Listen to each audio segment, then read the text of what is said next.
Oh,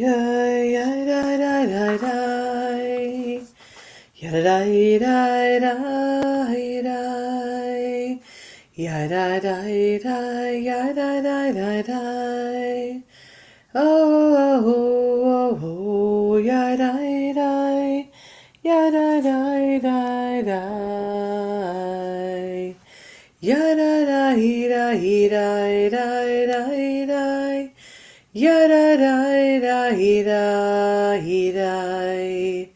yada da da da yada da da da dum yada da da da yada da da dum yada da dum yada da ya ba ba ya ya da da ya da da ya da da ya da da dum ya da da yada da L'Shem Yichud Kushabrichu Ushchinte Hineni Muchanu Mizuman L'Kayem Mitzvat Aseh Shel Sfirat HaOmer Shel Sfirat HaOmer Shel Sfirat HaOmer Shel Sfirat HaOmer Sheva Shabbatot Timimot Tihiyenam. Erev Tov, good evening to all of us that are here, to all of us that continue to show up to count, because, well, that's what we do. We're trying to fulfill a mitzvah, to fulfill a commandment, but also in the loose translation of mitzvah is to do something good for ourselves. You know, how often do we actually do that? For some of us, it's retail therapy. For some of us, it's getting out in nature. For some of us, it's connecting with someone. For some of us, it's, I don't know, swimming in the ocean, going in the pool. For some of us, it's a sport. For some of us, it's a long drive. For some of us, it's a vacation. For some of us, whatever it is, this is the way that we fuel ourselves, especially during this 7 weeks of 7 days, this 49-day period, only to show up on the 50th day feeling like a little bit of a better version of ourselves, like a little bit more open and willing to receive the truth of ourselves, or the truer self, or maybe it is so that we feel worthy enough of receiving Torah, whatever that transmission is to you in that moment. So that's why we keep showing up. Why else would we? We like each other, okay. We love each other, okay. But there's purpose to this mission. And some days, like we always say, are easy, and some days are difficult. Today, I had 2 funerals and an unveiling. All of that went well. The whole day went well. Ellis went swimming in Rabbi Jay's pool. That was freezing. I'm sure tomorrow it will be 104 degrees at the pool, but today it was really cold, but he went in anyway with his cousin Georgie and Georgie's friend. And the day was a great day. And then, you know, tonight it was a different story. I said, you know, like I felt like in the moment, like it was, I couldn't believe he said it. He's 3. Like, you know, if I don't let him bring the hard dinosaur toy, like you have 100 stuffed ones, I wouldn't let him bring it in the bed, and he did anyway. And then he proceeded to turn to me and say, if you don't let me bring it in the bed, which he already did, that he was never going to go to school again in his life. I said, okay, you're 3. You're going to school tomorrow early. You're getting there early tomorrow. It's kindness, the end of kindness day, kindness month, or kindness, whatever the program is. And he just laughed. And I said, there's such turmoil in the world. I was mad. I was mad that he was using his own little three-nager behavior and words to fight against me. And then I'm thinking like I was mad. Like I was annoyed by it. But then I was like, it's funny. It's funny that he even thinks that way. When we have such terrible sadness in the world, when the world is upside down, when the world is full of terrorism and anger and anti-Semitism and just inhumane behavior, I think, all right, so he wants to bring the hard dinosaur toy in the bed. The only one's going to get hurt is him when he rolls over on it. But he's going to school, And so the gratitude in the moments that I was able to be with families when I needed to most. And it was interesting. It was like 3 different families, obviously, if it's 2 funerals and 1 unveiling. That every family is just so different around death, around dying, around death, around grief. And it was like I showed up as my one self, but in 3 different ways for 3 different families. And I often talk about different parts of the rabbinate, and something about funerals intrigues me most. And I don't know if it's about learning, the sacred listening of learning about the person. I'm not really sure what it is, but it's one of the most fulfilling parts of my job. And so that's my gratitude for today. To be able to be with people when they're most vulnerable, and also at the same time to be with my most amazing and strong-willed son at other parts of the day, and to have all different kinds of string of emotions that go on in the life of a parent and a child. And so, what are your moments of gratitude today? Yes, Samantha, you're right. That's why I have the monitor, so that when he decides that he's going to be crying, I'll know. If he just rolled over on something, he'll get over it. But if he's looking for me, it's something different. What is your gratitude today? As we're going to close out the weekend, we're going to start the week again. I don't know. What are you grateful for? What's happened before we close out this day that's worth sharing? I heard Bet's daughter got to Israel safely. Please God, may she remain safe, and may her efforts be meaningful. So that's some gratitude for you. What are moments of gratitude that maybe happened today? If you're willing to share, please share. A new parent into the P flag group who has to deal with their child's transition. It couldn't be any better to have guidance and role models like you and other supporters and other stronghold members, foundational members of PFLAG. How beautiful a blessing it is that you can be there to help guide.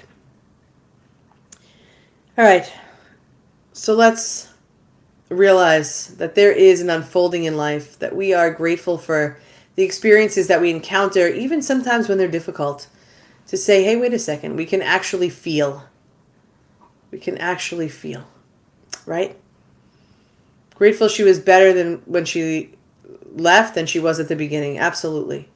There's nothing better. There's no better feeling than that, because it's all you hope for anyone that's struggling in any way.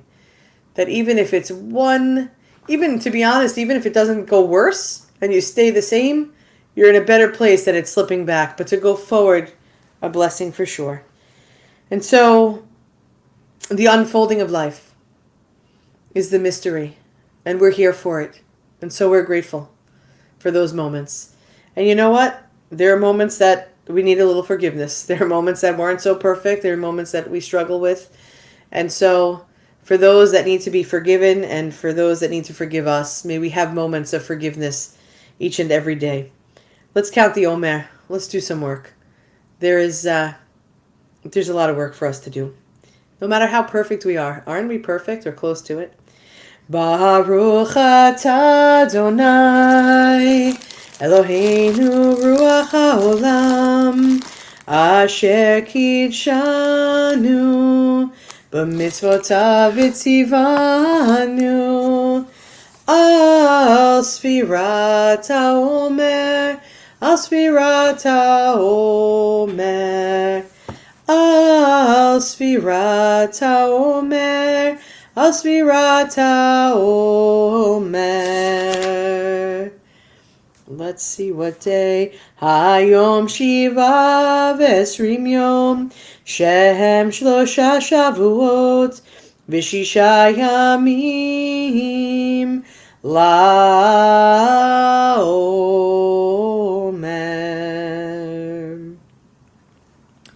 This is the 27th day, totaling 3 weeks and 6 days of the Omer.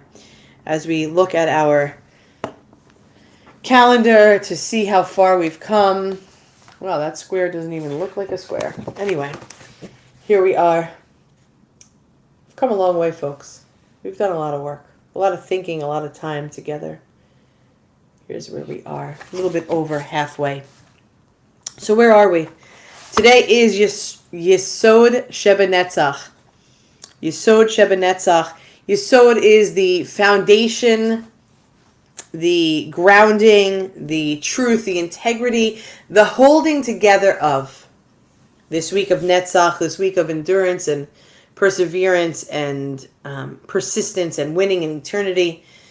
And so we think about what is the foundation that keeps us going? Who are the stakeholders? Who are the people? Who are, or what is that holds us strong enough that we have the push to go forward? How do we strengthen our own network of support? This idea of foundation within endurance is about being consistent, being reliable for ourselves and for others around us, for friends, for family. And so how can we be the grounding foundation while also realizing that we have a goal for ourselves? You know, sometimes it's hard to balance being there for a friend, being there for a family member, being there in the community, whatever it is, and at the same time being able to keep yourself aligned in such a way that you are still going to push forward to where you want to be. Some of us happens either or, sometimes a little of both, but how often is it that we're all in for the community, the family, the cause, the friendship, whatever that is, we're all in. We're going to be that stronghold for that thing that's outside of ourselves. And then we never get going anywhere because we're stuck here.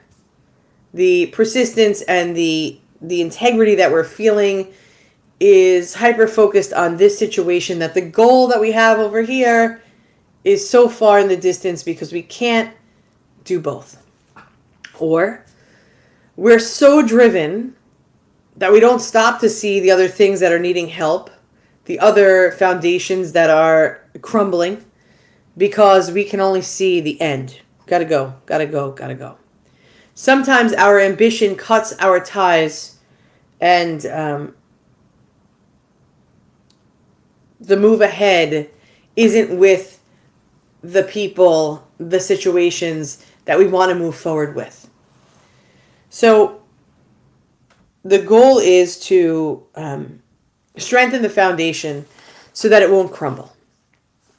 I think that's the Yesod Shebenetzach, is how do we strengthen our foundation so that it will be eternal, right? How do we strengthen our foundation so that it will endure through the persistence, through the perseverance, through the times where we're winning, that we need the endurance to get there. But without, it's like signing up for a race. You've never run a day in your life. You're signing up for a marathon. You haven't trained. You don't have the gear that you need. proper clothing, shoes, energy boosting, whatever the things that you need to be a runner. I'm obviously not one. But you just want to reach that finish line. You just want to say you can do it. And you don't get anywhere, but you're laying on the ground because you're not prepared. You don't have your body is not ready for that. You can't reach where you're going. Eternity, it'll take an eternity to get there because it's never going to happen. You start with the foundational blocks, that which is going to hold your goal in the moment, strengthen you as a human, so that you will have the endurance, the perseverance, the persistence. You will have the energy that you need to be long-standing. Right? We don't want a simple wind to come by and knock us down. We don't want one small mishap in our lives to pull us under. We don't want the conflict that will happen within our own selves to ourselves, nor from an outside source to consume us. We want the foundation of who we are to exist in eternity. Wisdom flows through all creation. It's revealed in trees and mountains, in the songs of the river and the sea. Each blade of grass, each rock, each flower has something to teach. When I was in Florida for 36 hours for Spencer's wedding, we were in Longboat Key. I didn't stay there, but anyway, it was the Sarasota area. Rabbi Jay and the rest of the family was staying in Longboat Key. We had a flight delay, whatever, and we're driving back to the airport, and I couldn't help but notice these trees. Like the trunks of the trees looked like a conglomerate. It looked like multiple trees stuck together. It was so strange. And like I've seen trees that are pretty ornate, pretty radical in design. I've been to a few places. But I remember thinking, like, it looked like a willow tree, but this was like a massive, these trunks were like, 10, 12 feet wide. And it looked like everything was stuck together. And I couldn't help but think, I wonder what that wise old tree has to say. Like, it didn't just become that tree in a minute. There's like some substance to that tree. And when I was thinking about what I speak about today, on this day of the Omer, I couldn't stop thinking about that tree. Like, there are some things in nature that just blow your mind, and you're like, wow. But I was thinking about how this is Florida, and okay, maybe it's not directly in the hurricane path, although it's a barrier island, it's a key, so anything could blow that area off the map. Please God not. But I kept thinking about its structure. And I still am thinking about the structure. I'm thinking about, when we have these storms and you go, it always happens in certain areas, like in Dix Hills, the worst. It might be great because they have their electric running under the ground, but these storms happen and these big trees that are beautiful, they just fall to the ground. There's nothing to them. Their roots must be totally vertical, but this tree had roots, foundation, all of the things that were holding it and holding its beauty. The mystery is waiting to be received in that teaching. The teaching of what we see, what we allow ourselves to see, helps us with our own foundation. So what's our practice for tonight? Of course, to notice the natural world that attracts, I guess. The natural world that sucks you in, that attracts your attention. There's a lot of that. Don't ask Rabbi Jay. It's not the bullfrog that's in his pond. That's a negative attraction of the natural world. But something that makes you turn your head. Take a stroll around Heckscher Park in your free time. See everything that lives there. Or any park. Or on your drive. or we're not as lucky in our drives and our travels as Rachel. Because I've seen some of those sunset pictures. I've seen some of those beach palm trees. What is attracting your attention? Stop for a minute and say, what is it that this is trying to convey? Where is the wisdom in this? That old tree, that blade of grass, that flow and sound of water running. There's some wisdom flowing through that. Psalm 27 says, the mystery says to my heart, seek my presence. The presence of all that was, all that is, and all that will ever be. I will seek. I'm grounded in the mystery. May my heart be strong and filled with courage. I am grounded in the mystery. Let us be like that big tree. Let us be grounded with foundation so that our roots are so deep and so wide that nothing's going to shake us. That we're going to find a place in eternity. That we are going to find a place that says, you know what? You're going to take it all the way. You're going to be there for yourself, counting on yourself, counting on each other, counting on a better life and a better world for yourself, for us, and for the world. For we are one human family, one heart of abundant love. We love you. And that's why we do this. To count, to learn, to do together.